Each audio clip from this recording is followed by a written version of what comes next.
તો ચાલો દોસ્તો વાત કરીએ ડીઆરસીએસ સબ્જેક્ટના મોસ્ટ ઇમ્પોર્ટન્ટ કન્ટેન્ટ, સ્ટ્રેટેજી અને આઈએસ કોડની.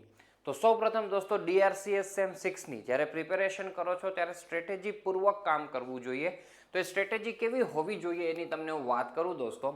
તો ટોપ પ્રાયોરિટીની અંદર સૌપ્રથમ તમારે થિયરીઝ તૈયાર કરી દેવાની છે, કારણ કે આમાં ન્યુમેરિકલ્સ આપણને ખબર છે બહુ લેન્ધી હોય છે. તો ન્યુમેરિકલ્સ તો તૈયાર કરવાના જ છે, અમુક આપણે કરવાના જ છીએ, અહીંયા તમને કહું છું.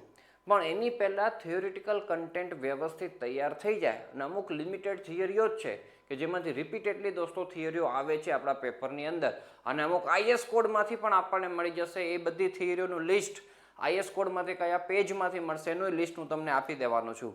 તો સૌપ્રથમ એ થિયરીઓ તૈયાર કરી દેવી જરૂરી છે. એના પછી ન્યુમેરિકલ્સની વાત કરીએ તો ફર્સ્ટ પ્રાયોરિટીની અંદર રિટેનિંગ વોલના 2 ન્યુમેરિકલ્સ તૈયાર કરો. કેન્ટિલીવર રિટેનિંગ વોલ અને કાઉન્ટર ફોર્ટ રિટેનિંગ વોલ સૌ પ્રથમ આ તૈયાર કરો. એનો ન્યુમેરિકલ હોય ને હોય જ છે. એના પછી દોસ્તો વાત કરીએ તો સ્ટ્રક્ચરલ લેઆઉટ તમને 3 માર્ક્સમાં અથવા 4 માર્ક્સની અંદર પ્રિપેર કરવાનું કહે છે. બહુ જ ઇઝી વસ્તુ છે. આ 2 વસ્તુ તો ફરજિયાત દરેક વિદ્યાર્થીઓએ તૈયાર કરી જવા જોઈએ, અને હું માનું છું ત્યાં સુધી તમે બધી થિયરીઓ વ્યવસ્થિત તૈયાર કરી જાઓ અને આ ફર્સ્ટ પ્રાયોરિટીનું કામકાજ વ્યવસ્થિત તૈયાર કરી જાઓ તો તમે પાસ થઈ જાઓ. પાસિંગ માર્ક્સ તમને આરામથી મળી જાય.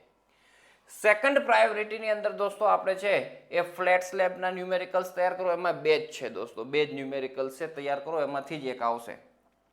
એના પછી બેઝ શીયરના ન્યુમેરિકલ્સ તૈયાર કરી દો.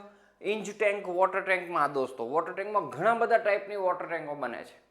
એમાં બધી ન કરવી હોય તો કોઈ એક જ ઉપર તમારે ફોકસ કરવું હોય તો ઇંચ ટાઈપ વોટર ટેન્ક છે દોસ્તો, એ તમારે તૈયાર કરવી જોઈએ.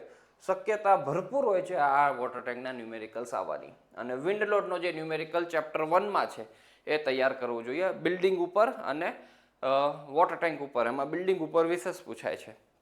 તો એટલું કામકાજ દોસ્તો સેકન્ડ પ્રાયોરિટીમાં આ ન્યુમેરિકલ્સ છે. આ ન્યુમેરિકલ્સ તૈયાર કરી દેવા જોઈએ. તો આ રીતના દોસ્તો ન્યુમેરિકલ્સનું કામકાજ કરજો. હવે થિયરીઝ દોસ્તો કઈ કઈ બધી આઈએમપી છે એની હું તમને વાત કરતો જાઉં. ચેપ્ટર નંબર 1માં દોસ્તો આપણે વાત કરીએ તો types off load acting on structure. આ બહુ બધી વખત કંઈ પૂછાય નથી દોસ્તો, પણ ગમે ત્યારે પૂછી શકે. લોડના નામ આપણે આમે યાદ જ હોય છે, તો એક વખત કે પ્રેમથી વાંચી જજો તો રિવાઇઝ થઈ જાય. લોડ કોમ્બિનેશનનું કામકાજ ક્યારેક તમને પૂછે છે. સ્ટ્રક્ચરલ લેઆઉટ દોસ્તો મોસ્ટ આઈએમપી છે, બરાબર. આનામાં જે મોસ્ટ આઈએમપી હશે દોસ્તો એ પણ હું તમને છે એ રાઉન્ડ કરાવતો જઈશ, જે તમારે તૈયાર કર્યા વગર એક્ઝામ દેવા ન જવાય એ કેટેગરીના ક્વેશ્ચનો આવશે. અને જે 2 ન્યુમેરિકલ્સ કીધા એ 3 અને 5 છે, આ વિન્ડલોડના છે બિલ્ડિંગ ઉપર અને વોટર ટેન્ક ઉપર. ચાલો, આ G+3 તો દોસ્તો હું તો પ્રેમથી મૂકી દઉં. જો હું એઝ અ સ્ટુડન્ટ મારે એક્ઝામ આપવાની હોય ને આ ચેપ્ટરને હું ટાટા બાય બાય કરી દઉં, કારણ કે આની અંદર છે ને દોસ્તો વેરાયટીઝ ઘણી બધી પડે છે અને પૂછાશે કોઈ આમાંથી એક. 1 વે કન્ટિન્યુઅસ પૂછે, 2 વે પૂછે, બીમ પૂછે, કોલમ પૂછે, ફૂટિંગ પૂછે, આ બધા ન્યુમેરિકલ્સ બનતા હોય છે. કોઈ એક પૂછાય, એના માટે બધું તૈયાર કરવું પડે. તો કોઈ પહેલેથી તૈયાર કરેલું હોય, ડીઓએસમાં આપણે કરતા હતા 1 વે કન્ટિન્યુઅસ, 2 વે ને બધું ફાવતું હોય તો કરી જો, એમાં કાંઈ વાંધો નથી. પણ જેને પાસ થવું હોય અને પાસિંગ માર્ક્સ આવી જાય 30-40 માર્ક્સે આવી જાય, 45 આવી જશે, હું કહું આ છોડી દેશો તોય બહુ ટેન્શન લેવાની જરૂર નથી આ ચેપ્ટરની, બરાબર. થિયરી આ દોસ્તો પૂછેલી છે તમને આ ચેપ્ટરમાંથી, એ ધી મોસ્ટ આઈએમપીમાં નથી આવતી. આ ચેપ્ટર છેલ્લે જેને કરવું એ કરજો. વોટર ટેન્કની બાબતમાં દોસ્તો આપણે વાત કરીએ, મિનિમમ રેઇનફોર્સમેન્ટનું કામકાજ પૂછેલું હતું થિયરીની અંદર એઝ પર IS 3370, બરાબર. તો ખબર જ હોય કે આ કોડમાંથી જ લખવાનું છે. તો ક્યાં છે એ વસ્તુ? તો પેજ નંબર 7 ક્લોઝ 8.1માં છે, પાર્ટ 2ની અંદર દોસ્તો જોજો.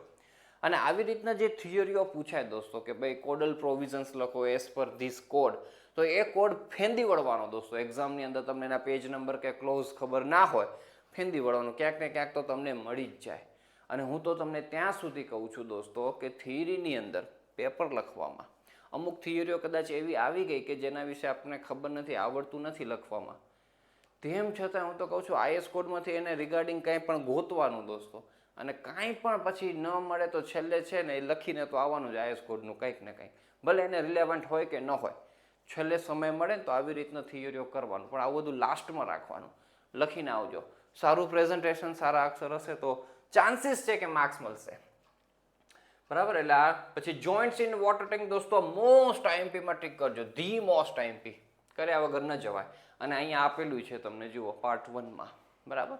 આખું બોલતો નથી બધું. ઇંચ ટાઈપ વોટર ટેન્ક દોસ્તો થિયરીની અંદર પૂછાય છે. થિયરીની અંદર દોસ્તો એને આખી સ્કેચ પૂછે છે, એમાં વેરિયસ સ્ટ્રક્ચરલ એલિમેન્ટ્સ આપણે બતાવવાના હોય છે, તો નામ નિદર્શન કરી દેવાનું હોય. ક્યારેક એનલિસ્ટ કરવાનું પણ કહી શકશે. સ્ટ્રક્ચરલ એલિમેન્ટ્સ તો મસ્ત આપેલા છે, નામ એ તૈયાર કરી નાખો દોસ્તો, બરાબર. અને ન્યુમેરિકલ્સ તમારે તૈયાર કરવાનો થાય તો અપ ટુ સિલિન્ડ્રિકલ વોલની ડિઝાઇનનું જે કામકાજ છે ત્યાં સુધી જ એનો ન્યુમેરિકલ્સ કરવાનો છે, આખો ન્યુમેરિકલ્સ કરવાનો નથી, એ વસ્તુ પણ ધ્યાનમાં રાખજો. પછી આ બધી સર્ક્યુલર અંડરગ્રાઉન્ડ ને સર્ક્યુલર ઓવરહેડ ને રેક્ટેન્ગ્યુલર ને બધું આપેલું છે, જેને કરવી હોય દોસ્તો ન્યુમેરિકલ્સ તૈયાર કરી જવાય. ચેપ્ટર 4 રિટેનિંગ વોલની વાત કરીએ તો એની થિયરીની વાત કરું દોસ્તો તો એના કમ્પોનન્ટ્સ, એપ્લિકેશન અને ટાઈપ્સ વિથ સ્કેચીસ તૈયાર કરવાની છે, યાદ રાખજો. હા, આમાં ટાઈપ્સ છે દોસ્તો એ ધી મોસ્ટ આઈએમપી છે, the most IMP types of retaining wall figure સાથે તૈયાર કરજો. પછી behaviour of cantilever retaining wall any sketches દોસ્તો તમને પૂછવામાં આવેલી છે, તો સ્કેચીસ આપેલી છે, જોજો. નીચે કાઉન્ટર ફોર્ટની આપેલી છે, તો બંનેની તૈયાર કરી નાખજો. ફોર્સિસ દોસ્તો ધી મોસ્ટ આઈએમપી, આમાં ટાઈપ્સ મોસ્ટ આઈએમપી, બરાબર. અને બીજું forces acting on retaining wall sketch સાથે તૈયાર કરવાનું છે. ન્યુમેરિકલ્સમાં એ સ્કેચ આપણે તૈયાર કરવાની થાય છે, થિયરીમાં કામ લાગશે, તો મસ્ત તૈયાર કરી જજો. Stability of cantilever retaining wall એસે 1માં દોસ્તો આ બધું ભણતા આવ્યા છીએ આપણે, સ્ટ્રક્ચર એનાલિસિસ 1નું જ બધું કામકાજ છે, તો એ કરજો. અને આ કેન્ટિલીવરના કાઉન્ટરફોર્ટ રિટેનિંગ વોલના 2 ન્યુમેરિકલ્સ ફર્સ્ટ પ્રાયોરિટીની અંદર તૈયાર કરવાનું મેં કીધું છે સ્ટ્રેટેજીની અંદર. તો આ 2 ખાસ મોસ્ટ આઈએમપી ને બીજા પણ જોઈ જવાના. ફ્લેટ સ્લેબની અંદર વાત કરીએ દોસ્તો તો એના એડવાન્ટેજ ડિસએડવાન્ટેજ મોસ્ટ આઈએમપીની અંદર આવશે. એવું જ મોસ્ટ આઈએમપી છે દોસ્તો ડાયરેક્ટ ડિઝાઇન મેથડ, એના લિમિટેશન્સ પૂછે અથવા તો કઈ કન્ડિશન સેટિસ્ફાઈ થવી જોઈએ એવું પૂછે એટલે જીકી દેજો દોસ્તો 54માંથી. એના કોડલ પ્રોવિઝન્સ પૂછે તો 55-56 પેજ નંબર ઉપર છે, બરાબર. અને ઇક્વિવેલન્ટ ફ્રેમ મેથડના દોસ્તો એઝમ્પશન્સ તમને પૂછી શકે છે. એક્સપ્લેન કરવાનું કહે તો એમાં એઝમ્પશન્સ ને બધા ક્રાઇટેરિયા થોડાક લખી નાખવાના, એટલે એ બધી વસ્તુઓ આપેલી જ છે કોડમાં. તો આ વસ્તુઓ ખાસ ધ્યાનમાં રાખી જજો. આ થિયરીઓ આમાંથી કોઈક ને કોઈક થિયરીઓ રિપીટ થવાની જ છે, 100%ની વાત છે દોસ્તો, બરાબર. અને પછી એક્ઝામ્પલ તો 2 જ છે આની અંદર, એ બંને મેં અહીંયા તમને મેન્શન કરેલા છે. ક્યારેક દોસ્તો આની ફિગર પણ તમને પૂછશે, ઓલું કોલમ હેડ અને ડ્રોપ વાળી છે ને એની ફિગરો પણ આવતી હોય છે, તો એ પણ ફિગર બહુ ઇઝી ફિગર છે, તો એ પણ એક વખત ધ્યાનમાં રાખી જજો. અર્થક્વેક રેઝિસ્ટન્ટ ડિઝાઇન, આમાંથી ઘણી એવી થિયરીઓ છે પૂછાય છે, હા, ખાસ ધ્યાનમાં રાખજો. તો પહેલું તો philosophy of earthquake resistant design most IMP છે દોસ્તો, ધી મોસ્ટ આઈએમપીમાં ટીક કરજો ભાઈ, ફિલોસોફી, બરાબર. લખવાનું શોર્ટ એન્ડ સ્વીટ છે, બુકમાં તો બહુ બધું આપેલું છે ને ટૂંકું ટચ કરીને લખતા આવડવું જોઈએ. એના પછી 4 વર્ચ્યુસ એ પણ ધી મોસ્ટ આઈએમપી છે દોસ્તો. કેપેસિટી ડિઝાઇન કન્સેપ્ટ નામથી પણ તમને ક્વેશ્ચન પૂછી શકે છે, અને પૂછી શકે છે strong column weak beam design explain કરો, એ પણ મોસ્ટ આઈએમપીમાં ટીક કરજો ભાઈઓ, મોસ્ટ આઈએમપીમાં ટીક. ઓકે, અહીંયા હું ટીક કરી દઉં છું, ચાલો આ મોસ્ટ આઈએમપી છે, બરાબર. એ પણ ઇફેક્ટ ઓફ ઇરેગ્યુલારિટીઝ દોસ્તો એ પણ મોસ્ટ આઈએમપી છે, અને તમને આપેલી પણ છે આઈએસ કોડની અંદર. હોરિઝોન્ટલ અને વર્ટિકલ ઇરેગ્યુલારિટીઝ આપણે એની અંદર એક્સપ્લેન કરવાની થાય છે. શોર્ટ કોલમ ઇફેક્ટ છે, guidelines for effective earthquake resistant design, એ પણ મોસ્ટ આઈએમપીની અંદર ટીક કરો. ત્યારબાદ દોસ્તો આપણે છે એના ન્યુમેરિકલ્સમાં બેઝ શિયરના ન્યુમેરિકલ્સ છે જે મેં સ્ટ્રેટેજીની અંદર આપેલા છે તે. પછી ટોર્શનલી કપલ્ડ એન્ડ અનકપલ્ડ સિસ્ટમ 1-2 વખત પૂછાયેલું છે, એના એક્ઝામ્પલ 2 અને 3 છે દોસ્તો. Centre of mass, centre of stiffness, આ ન્યુમેરિકલ છે તો ઇઝી જ, પણ બહુ રેર કેસની અંદર પૂછાતા જોવા મળે છે, રેગ્યુલરલી નથી પૂછાતા, એટલે આપણે એને છે ને સ્ટ્રેટેજીમાં નથી મૂક્યા, પણ જેને વ્યવસ્થિત તૈયારી કરવી હોય એ લોકો કરી જાય ન્યુમેરિકલ્સ. પછી આવે topic 10 ductile detailing, the most IMP.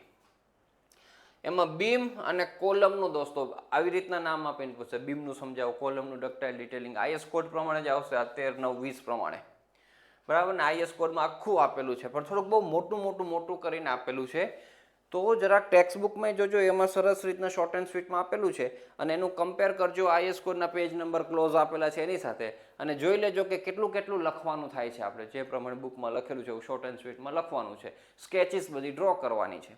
ક્યારેક દોસ્તો તમને બીમ કોલમના નામની જગ્યા શું પૂછી નાખશે કે બીમના જે લોન્જિટ્યુડનલ રેઇન્ફોર્સમેન્ટ છે એનું ડક્ટાઇલ ડિટેલિંગ કેવી રીતના થાય, એવી રીતના કોલમનું પર્ટિક્યુલર એવી રીતના બારનું પૂછી નાખે, ટ્રાન્સવર્સ બાર છે, લોન્જિટ્યુડનલ બાર છે, એનું સમજાવો આપણને, તો એમાં આનામાંથી જ આવવાનું છે.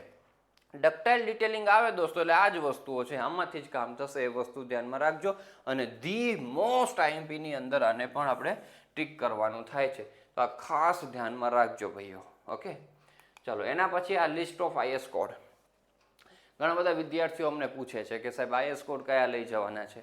તો આઈએસ કોડ છે ને તમને કામમાં આટલા લાગવાના છે. આના સિવાય પણ દોસ્તો તમને લિસ્ટ છે કે જે આઈએસ કોડ તમને અલાઉડ છે પણ આપણે કામમાં નથી લાગતા હોતા.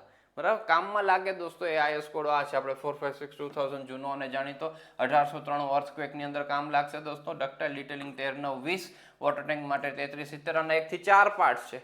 ત્રીજા ચોથાનું કંઈ કામ નથી, 1 2 નું કામ થઈ જશે. SP16 સ્ટીલ પ્રોવાઈડ કરવામાં કામ લાગશે. SP34 પણ અલાઉડ છે આપણને. પછી IS 875 પણ અલાઉડ છે. તો એની પણ જરૂર નથી દોસ્તો, આટલા તમારી પાસે હોવા જરૂરી છે, આમાં તમારું કામ થઈ જશે. તો આવી રીતના DRCSનું કામકાજ છે. ધ્યાનથી અને શાંતિથી સમજી વ્યવસ્થિત તૈયારી કરજો. નોટ્સ અવેલેબલ છે, વિડીયો ક્લાસીસ અવેલેબલ છે. જેમને પણ લાભ લેવો હોય અમૃત ક્લાસીસમાંથી એનો લાભ પ્રાપ્ત કરી શકો છો. All the best for your examination and thank you so much for watching this video.